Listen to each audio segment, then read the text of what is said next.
Olá, amigos do NEP São Paulo. Meu nome é Walter Rica Júnior, represento os amigos e companheiros de estudo do NEP Gesiel, da cidade de Vinhedo, estado de São Paulo. É com muita gratidão que eu recebo essa oportunidade de dar prosseguimento ao estudo do Livro da Esperança e de compartilhar algumas reflexões sobre os ensinamentos de Emmanuel, contidos na lição 46, intitulada Moeda e Trabalho.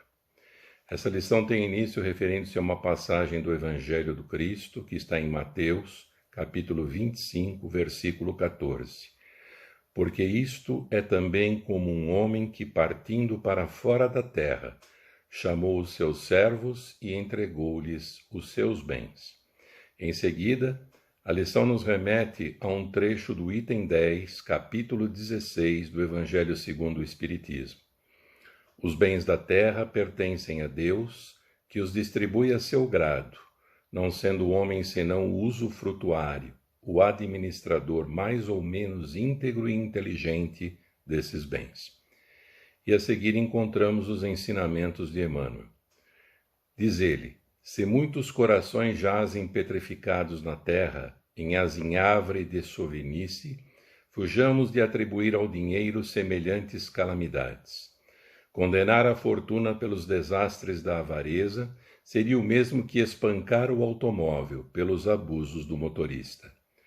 O fogo é companheiro do homem desde a aurora da razão, e porque surjam de vez em vez incêndios arrasadores, ninguém reclamará do mundo o disparate de suprimi-lo. Os anestésicos são preciosos auxiliares de socorro à saúde humana, mas se existem criaturas que fazem deles instrumentos do vício, ninguém rogará da ciência essa ou aquela medida que lhe objetive a destruição. A moeda, em qualquer forma, é agente neutro de trabalho, pedindo instrução que a dirija.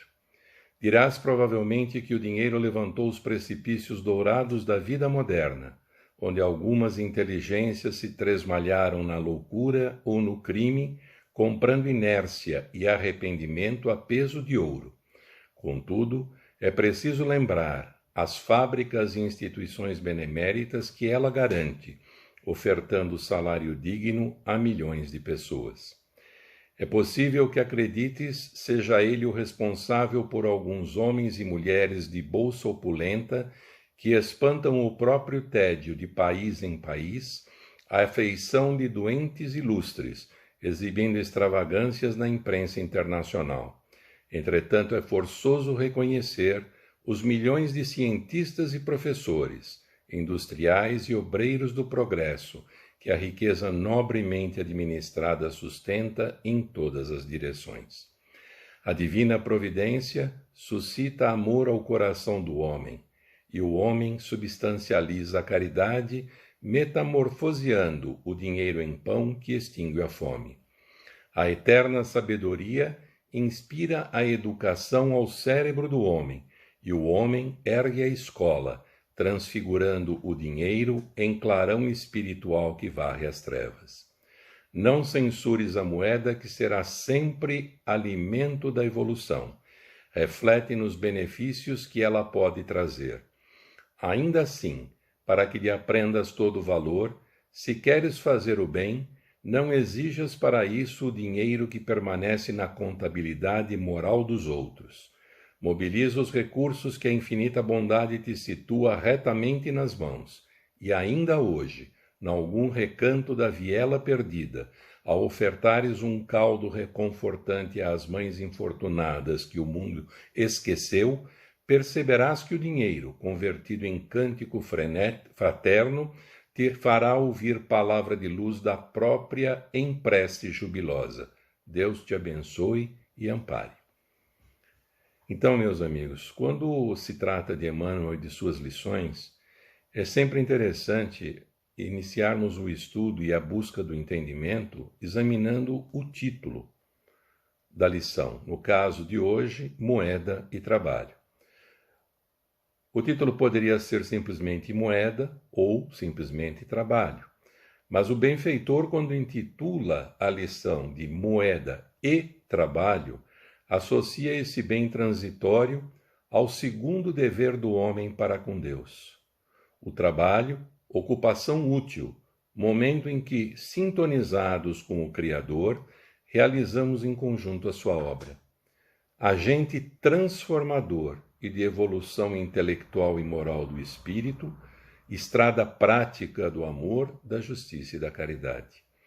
Como ele mesmo diz na lição, a moeda em qualquer forma é agente neutro do trabalho e será sempre alimento da evolução, desde que dermos a ela o correto emprego a serviço do bem. Depois, Emmanuel refere-se ao ensinamento do Cristo contido em Mateus, capítulo 25, versículo 14.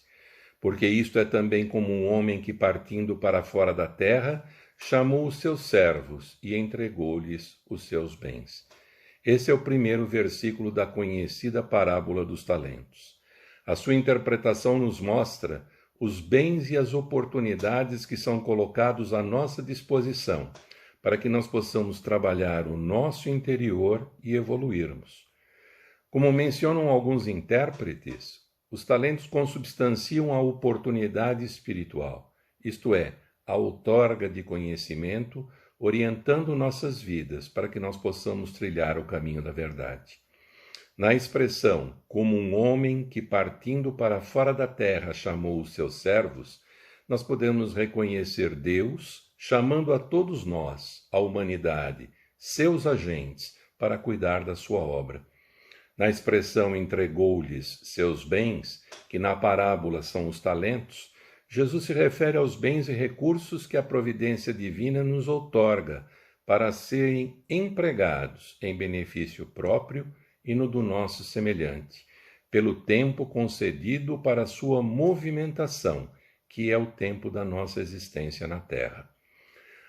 Ao comentar esse versículo, o Emmanuel nos ensina que no mercado da vida observamos os talentos da providência divina fulgurando na experiência humana dentro das mais variadas expressões. Alinham-se à maneira de joias grandes e pequenas, estabelecendo concorrência avançada entre aqueles que as procuram. Aparecem em toda parte, salientam-se em todos os ângulos da luta e sugerem o engrandecimento em todos os lugares. Depois, na lição que abordamos, o benfeitor refere-se ao capítulo 16, item 10 do Evangelho segundo o Espiritismo. Os bens da terra pertencem a Deus, que os distribui a seu grado, não sendo o homem senão o usufrutuário, o administrador, mais ou menos íntegro e inteligente desses bens. Primeiro, chama-nos a atenção a expressão que os distribui a seu grado, tal como na parábola dos talentos, o Senhor dando 5 talentos a um dos seus servos, 2 a outro e 1 apenas a outro. Nós poderíamos entender em um primeiro momento, sem conhecimento ou sem uma reflexão cuidadosa, que Deus é injusto por dar mais a uns do que a outros. Mas ao contrário do que possa parecer, a distribuição desigual de talentos, no nosso caso, de bens e recursos, nada tem de arbitrária e injusta.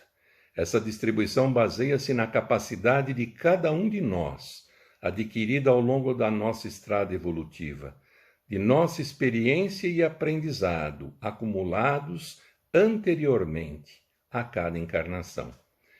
Depois, a nossa atenção é dirigida para a menção ao homem como usufrutuário, como administrador dos bens da terra, bens que pertencem a Deus.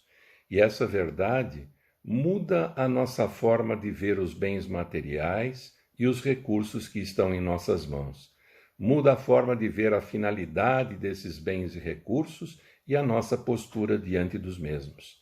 Essa mudança nos faz entender que não somos proprietários desses bens, que eles nos são entregues enquanto estamos em nossa vida terrena, para fazermos deles instrumentos úteis, tanto para a nossa evolução como para servirmos ao próximo, auxiliando na realização da obra divina. É como o servo da parábola dos talentos, nomeado agente, para administrar os bens do homem, Senhor, merecendo os resultados que essa administração e usufruto pode trazer. É por esse motivo que Jesus nos ensina: a quem muito foi dado, muito será pedido.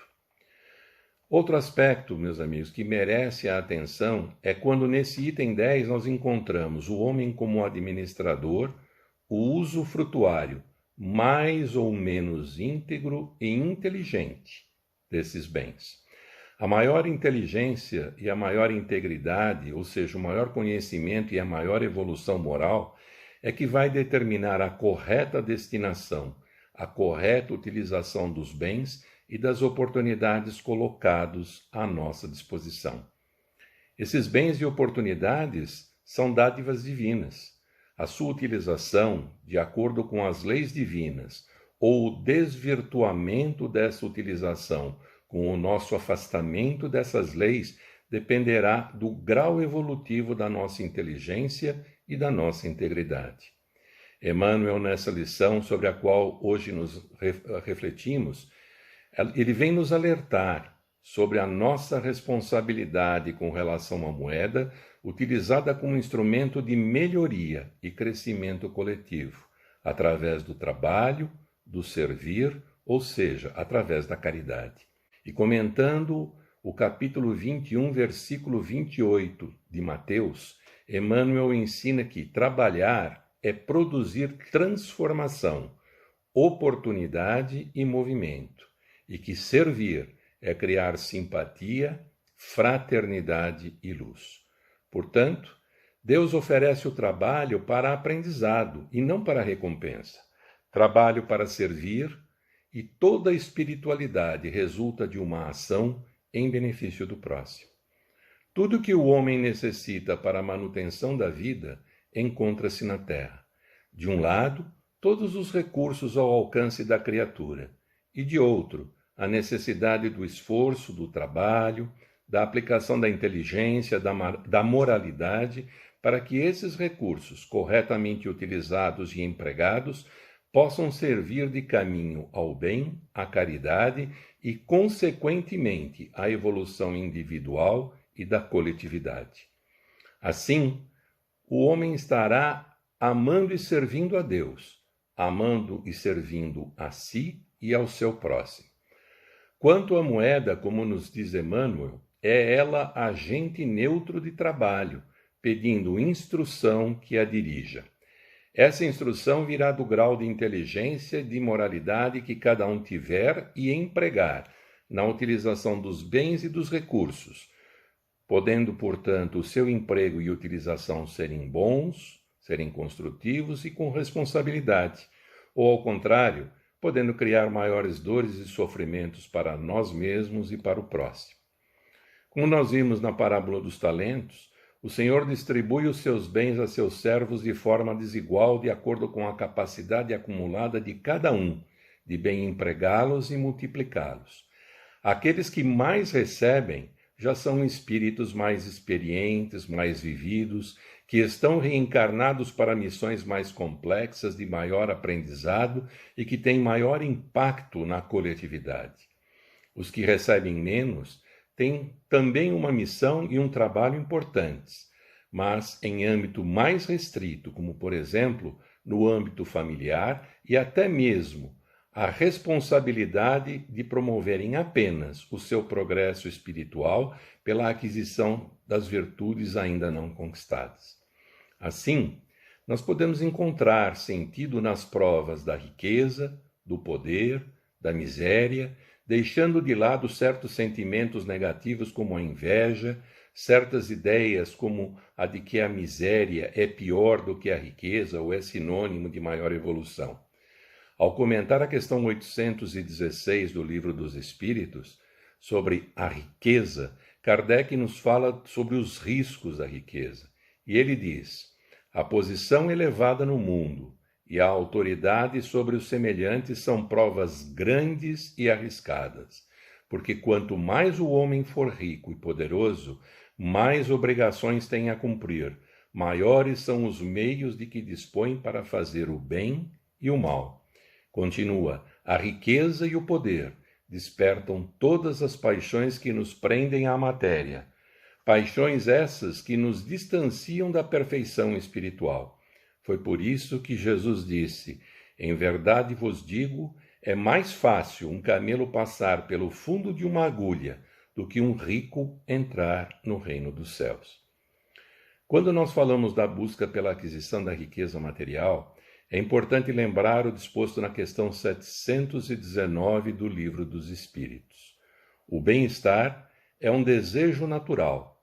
Deus só proíbe o abuso por ser contrário à conservação e não considera um crime a procura do bem-estar se este não for conquistado às expensas de alguém e se não enfraquecer as vossas forças morais e nem as vossas forças físicas. Nós sabemos, meus amigos, que um dos grandes problemas do ser humano no que diz respeito à preocupação com o acúmulo de bens é a insegurança. Como diz Richard Simonetti no livro A Voz do Monte, item A Distância do Reino, a origem da insegurança está no fato de superestimarmos as nossas necessidades essenciais. Pensamos demasiadamente em nós mesmos, materialmente falando, que não temos tempo de pensar nos bens do espírito e nem no nosso crescimento espiritual.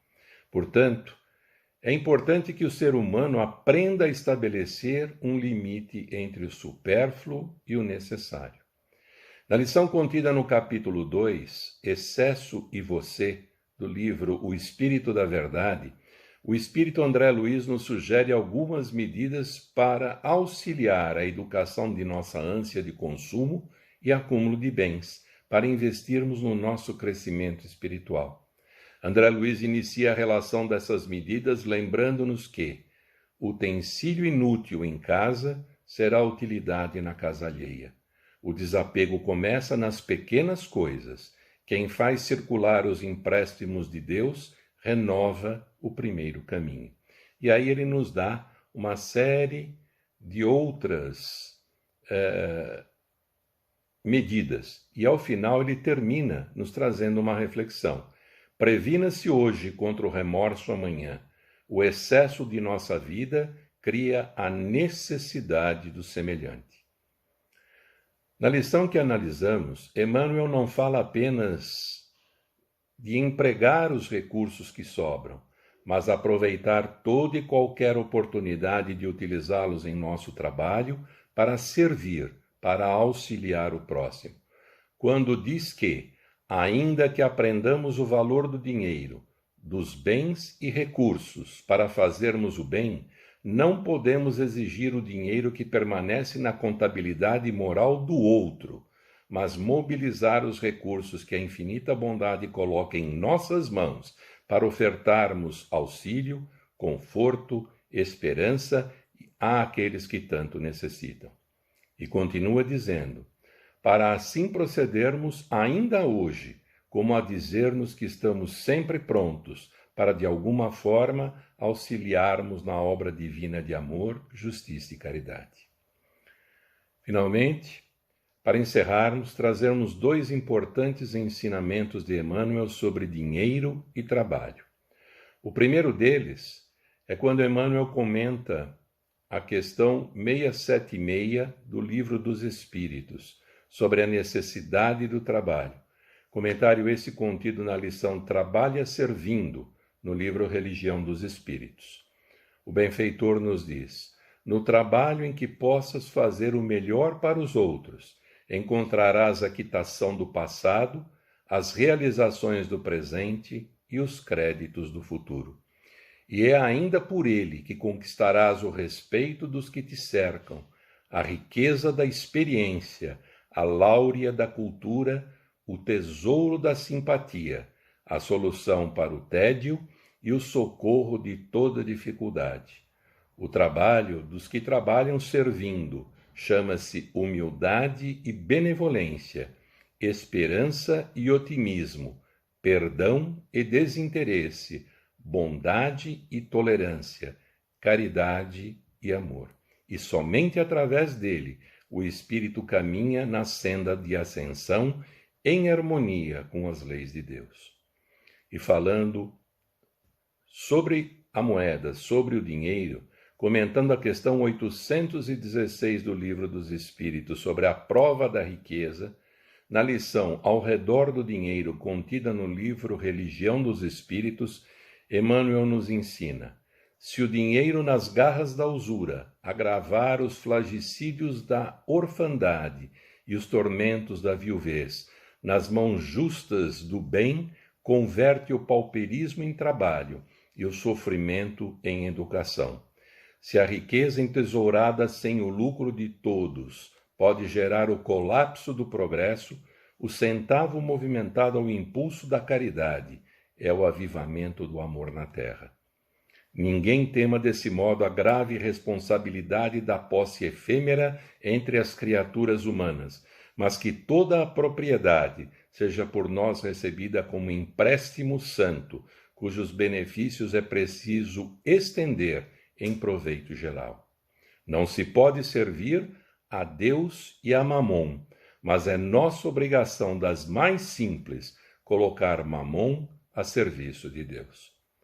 Agradecendo mais uma vez a oportunidade e a atenção de todos, eu peço que essas reflexões sejam instrumentos úteis para guiar os nossos passos em direção à nossa evolução espiritual.